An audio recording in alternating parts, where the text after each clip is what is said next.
प्यारे बच्चों, आज हम पाठ रीढ़ की हड्डी के इस भाग में पाठ का सार समझेंगे।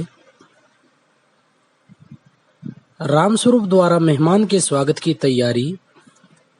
बाबू रामस्वरूप अपने नौकर के साथ मिलकर अतिथि कक्ष की सज्जा में सुधार करते हैं।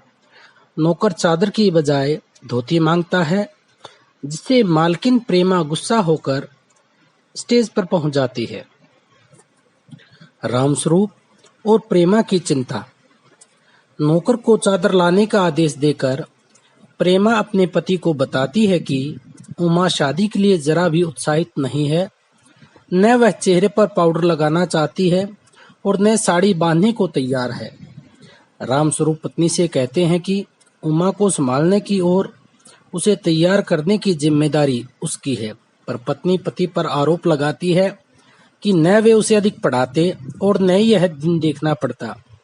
उसका केवल एंट्रेंस पास करना ही काफी था। रामस्वरूप गुस्सा हो पत्नी से कहते हैं, वह उसकी पढ़ाई लिखाई की चर्चा क्यों कर रही है। उनके अतिथि गोपाल प्रसाद यूं तो वकील हैं, सभा सोसाइटियों में जाते हैं, पर वह बहु कम पढ़ी लिखी ही चाहते हैं। बेटा बीएससी करने के बाद मेडिकल कॉलेज में पढ़ रहा है, पर पत्नी वह भी कम पढ़ी लिखी ही चाहता है। गोपाल प्रसाद का शंकर के साथ आगमन। नौकर को मक्खन लाने भेज रामस्वरूप मेहमानों का स्वागत करते हैं। औपचारिकता समाप्त होने के बाद बातचीत का सिलसिला शुरू होता है। पता चलता है कि लड़का पढ़ाई में मार्जिन रखता है। दोनों अपनी बातचीत में पुराने जमाने को अधिक आकर्षक बताते हैं। उनका कहना है कि उनके जमाने का मैट्रिक पास भी आज के एमए पास से अच्छी अंग्रेजी जानता है।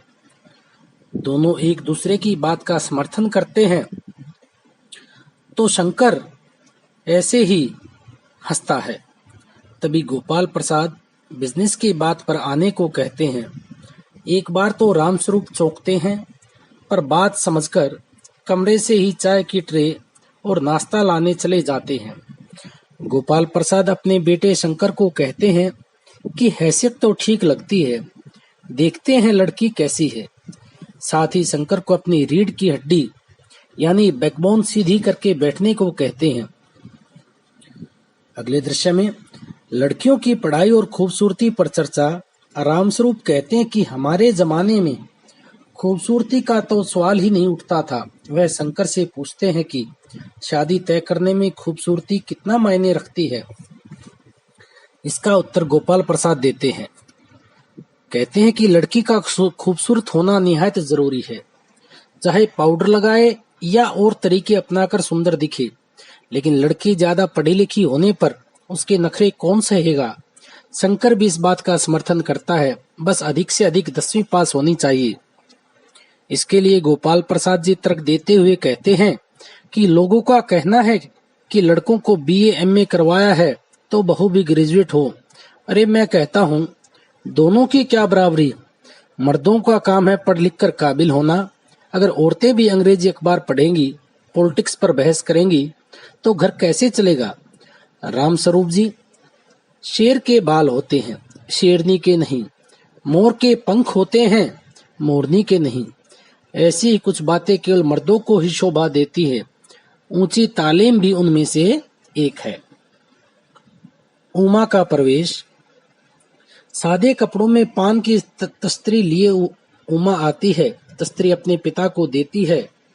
उसी समय उसका चेहरा ऊपर उठ जाता है और नाक पर रखा सोने के फ्रेम वाला चश्मा देख पिता पुत्र चौंक जाते हैं। रामस्वरूप उनकी मनसा जान बहाना बनाते हैं कि पिछले महीने इसकी आंख दुखने से प्रभावित हो गई थी, इसलिए कुछ दिन के लिए चश्मा लगाना पड़ा। गोपाल प्रसाद जानना चाहते हैं कि कहीं पढ़ाई के कारण तो यह चश्मा नहीं लगा है। गाने बजाने के बारे में पूछने पर उमा स्तार उठा, मेरे तो गिरधर गोपाल दूसरों ने कोई भजन सुनाती है। तभी उसकी आंखें शंकर से मिलती हैं और वह गाते गाते रुक जाती है। गोपाल प्रसाद पेंटिंग और सिलाई की जानकारी लेते हैं और इनाम वगैरह जीतने की बात करते हैं, लेकिन उमा चुप रहती है। उमा की डांट। गोपाल प्रसाद के यह कहने पर कि उमा को बोलना चाहिए, उमा दृढ़ स्वर में कहती है, क्या जवाब दो बाबूजी? जब कुर्सी मेज बिकती है तो दुकानदार कुर्सी मेज से नहीं पूछता, सिर्फ खरीदार को दिखला देता है, पसंद आ गई तो अच्छा है, वरना। वह आगे कहती कहती रुक जाती है, फिर कहती है, जरा इन महाशय से पूछिए कि क्या लड़कियों के दिल नहीं होते, क्या उन्हें चोट नहीं लगती? और अंतिम उसमें भाग में स्वाभिमान को चुनौती देती है। उमा गोपाल प्रसाद को कहती है, और आप इतनी देर से नाप तोल कर रहे हैं, जरा अपने साहबजादे से पूछिए कि अभी पिछली फरवरी में ये लड़कियों के हॉस्टल के इर्द गिर्द क्यों घूम रहे थे और वहां से कैसे भगाए थे। गोपाल प्रसाद पूछते हैं कि क्या तुम पढ़ी लिखी हो? उमा, हाँ, मैंने बीए पास किया है, कोई चोरी नहीं की और न ही आपके पुत्र की तरह ताक झांक कर कायरता दिखाई। मुझे अपने मान और इज्जत का ख्याल है। आपके बेटे को तो नौकरानी के पैर पड़कर मुंह छिपाकर भागना पड़ा था। जैसे ही गोपाल प्रसाद छड़ी उठाने को तैयार होते हैं, उमा उन्हें और चिढ़ा देती है, घर जाकर यह पता लगाइएगा कि आपके लाडले बेटे के पास रीढ़ की हड्डी है भी या नहीं, यानी बैकबोन। बाबू गोपाल प्रसाद चेहरे पर बेबसी का गुस्सा लिए और शंकर रुलासापन लिए बाहर चले जाते हैं। रामस्वरूप धम से कुर्सी पर बैठ जाते हैं। प्रेमा भी घबराहट की स्थिति में वहां आती है। तभी रतन मक्खन लेकर लौटता है। सभी लोग उसकी ओर देखते हैं और पर्दा गिरता है।